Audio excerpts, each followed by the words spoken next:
Apa itu qarin? Qarin itu asalnya dari kata al-qarnu. Kalau ada teman yang selalu lekat, memberikan pengaruh gitu kan, sampai nempel betul, nggak mau terpisahkan, taib, itu kemudian berubah katanya dari qarnun menjadi qarinun.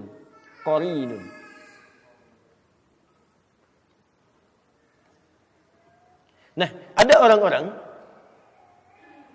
yang menjadikan setan sebagai teman dekatnya, dan setan gak mau berpisah dengan dia. Hati-hati ya. Makanya nanti kenapa setan disebut dengan qarin? Karena setan itu selalu pengen lekat dengan manusia seperti tanduk nempel pada kerbau. Ya, didekatin terus dan selalu membisikkan yang buruk-buruk. Ya, yang buruk-buruk, memberikan was-was macam-macam, ya, dan sebagainya. Dan menariknya, ada orang-orang yang secara dia tidak sadar nih.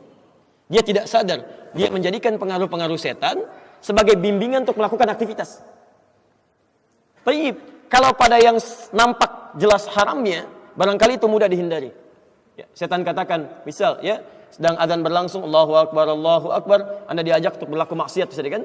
Lakukan ini, Anda bisa mudah tolak itu.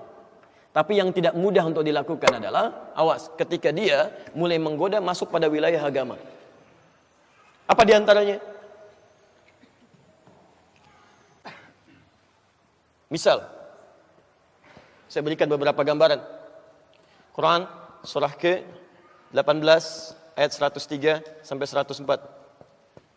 Posisi paling kiri di pertengahan. Awas, disebut dengan dhalla sa'yuhum fil hayatid dunya wa hum yahsabuna annahum yuhsinuna sun'a. Ada orang-orang yang tersesat dalam amalannya saat hidup di dunia dan dia mengira dia sedang melakukan kebaikan. Jadi ada orang yang digoda oleh setan, godaannya ini mohon maaf ya, bukan pada aspek dunia, tapi masuk pada aspek urusan-urusan agama. Tuntunan syariat. Misal, ya, Anda didorong untuk umrah berkali-kali, haji berkali-kali misalnya kan?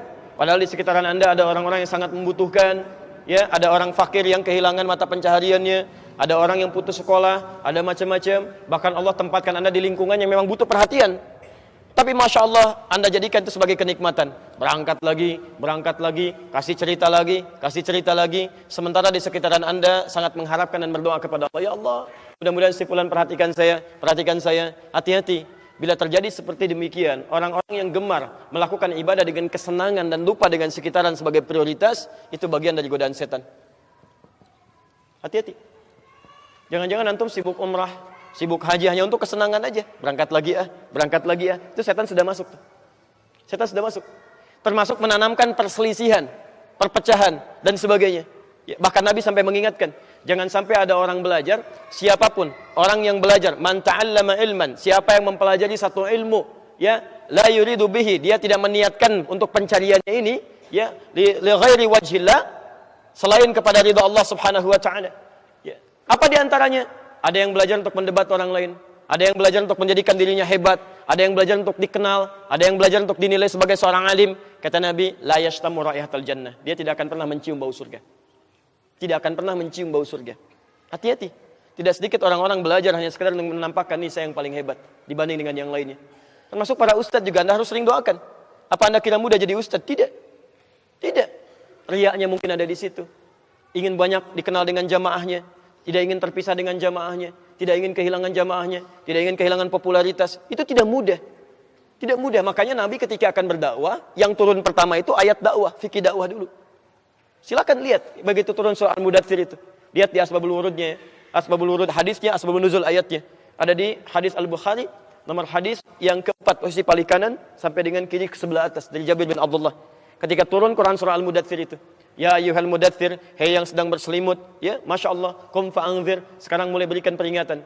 Apa kaidahnya? Wa rabbaka fakabbir, niatkan tulus untuk mengesahkan Allah, bukan yang lain.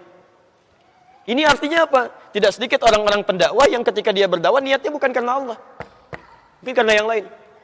Wa thiyabaka fatahhir, perbaiki penampilan. Wa rujza fahzur, hindarkan kata-kata yang buruk, yang kotor. Ya, betapa banyak orang-orang berdakwah menggunakan kalimat-kalimat kotor. Ada yang jorok, ada yang mengarang ceritanya untuk membuat orang lain tertawa. Tidak sedikit yang menjauhkan dari Allah.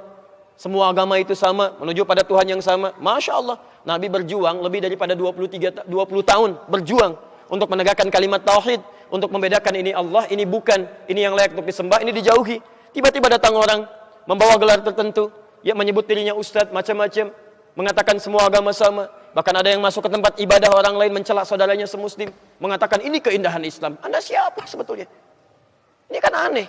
Ini keindahan Islam tapi mencela saudaranya di tempat ibadah orang lain. Kurang sehat barangkali orang itu. Terlampau lelah mungkin. Jadi ada yang salah teman-teman. Ada yang keliru gitu kan. Makanya coba cek. Ya coba cek. Kalau Anda belajar pada sesuatu yang membuat Anda jauh dari agama, termasuk nanti lihat ayat itu akan turun deh. Akan turun ya. Termasuk ada orang yang dikaburkan dalam urusan agama, dia merasa benar padahal banyak salahnya. Ya, banyak salahnya. Saya berikan gambaran sederhana ya.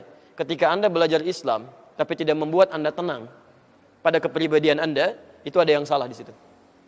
Pasti ada yang salah. Anda belajar Islam tapi semakin jauh dari Allah, nggak tenang atau sibuk mikirin orang lain misalnya, itu pasti ada yang keliru. Ya surga sendiri aja belum jelas, udah mikirin orang lain.